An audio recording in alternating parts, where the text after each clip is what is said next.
Jadi LGBT itu menurut gue tuh kayak sakit kanker stadium 4 gitu loh Beb.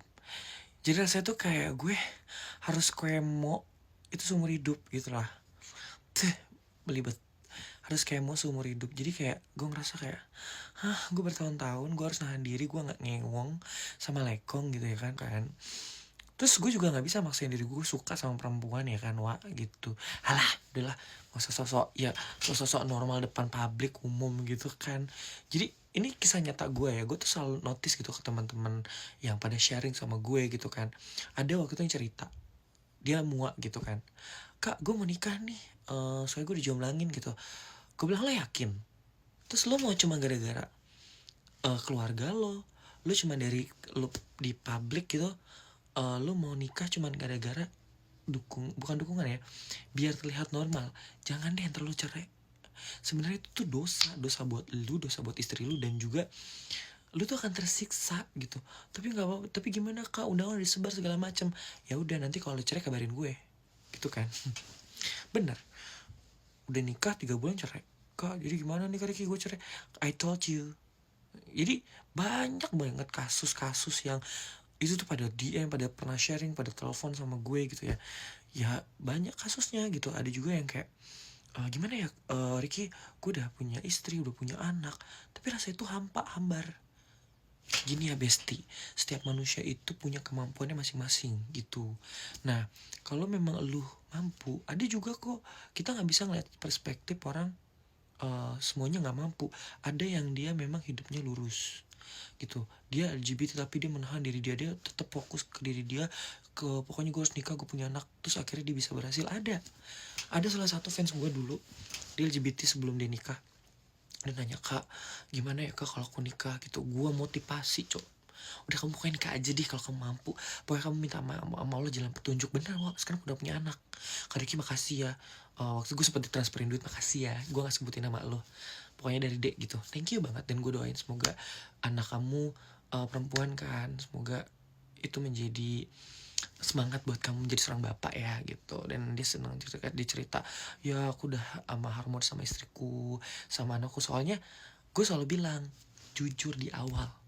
Even lu mau 2 pilihan, lu jujur lebih baik, lu gak punya beban, atau emang kalau lu gak berani ngomong jujur, lu minta sama Allah kuatin iman lu, lu bisa mencintai seorang wanita seumur hidup gitu.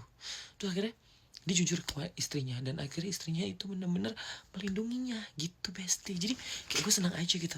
Gue suka nanya gitu kan, gue udah berapa tahun, setahun kali yang ngabarin dia, gimana kamu kabarnya gitu, sehat Kak Ricky, seneng deh gitu. Jadi sebenarnya ya, kalau menurut gue, lu tuh nggak bisa menilai semua LGBT itu jahat gitu ya Pak.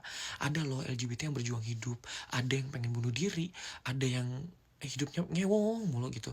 Kayak kemarin tuh yang berita-berita di Surabaya kalau nggak salah kan, pesta seks. Hey, nggak semua LGBT tuh otaknya ngewong sayang. LGBT juga ada yang berprestasi gitu loh.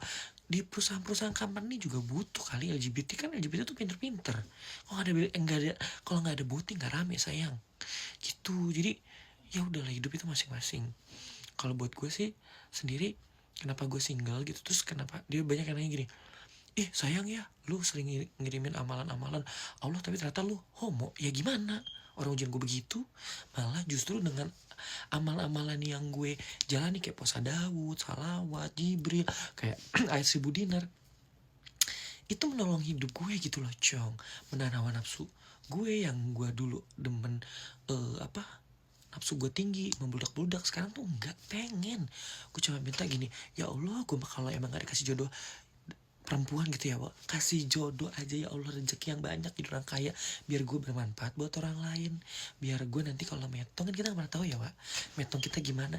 Ya udah, banyak-banyaknya sodako, beramal, berbuat baik, be good unconditionally, tanpa batas sama orang lain.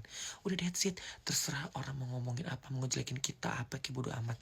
Kayak gue dulu tuh, waktu gue pertama kali 2021, gue udah bilang kan sama dokter Inung, di Indonesia itu percaya sama gue, iris kuping gue, LGBT itu paling banyak di Indonesia, dan penyakit HIV itu terbanyak. Terus dihujat deh, digunjing deh.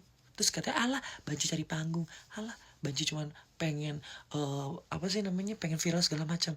Ya 2025 alhamdulillah gue nggak pernah tuh nunjukin sensasi, tapi gue prestasi. Gitu Besti. Jadi udahlah, buat kamu-kamu yang ngerasa diri kamu LGBT, udah deketin aja diri lu sama Tuhan lo, dan lu apa ya namanya, berdamai sama diri lu mau gimana, lu mau jadi LGBT sok monggo, kalau lu mau kembali ke Tuhan monggo. Yang penting ya gue kasih tau kalian ya kita ini sebagai LGBT bukan maling, bukan pembunuh, bukan penjahat ya, kita punya versinya masing-masing. Pokoknya semangat buat kalian, jangan sampai bunuh diri, masih banyak rasa syukur yang kalian bisa dapetin. Barakallah.